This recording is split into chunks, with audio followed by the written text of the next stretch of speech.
Hello everyone!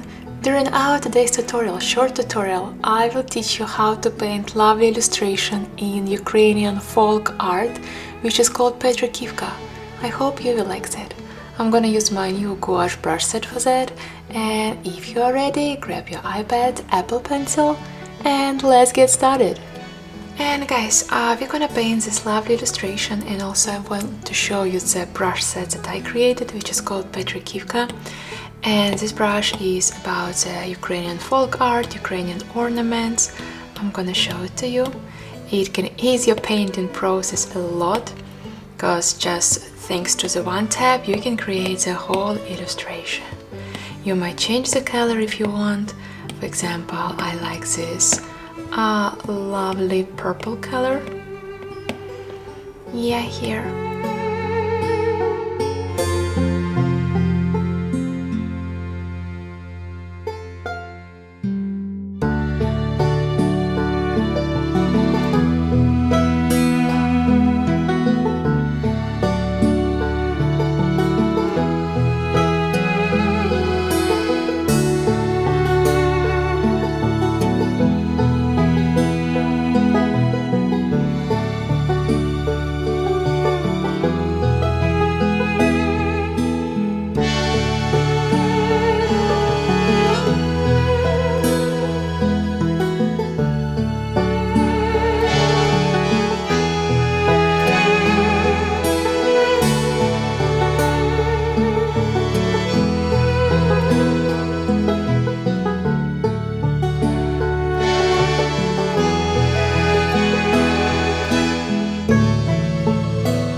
Ta-da! Our Petrykivka style art is ready. I hope you enjoyed my today's tutorial, and if you like it, thumbs up and let's see each other in a new tutorial. Bye bye!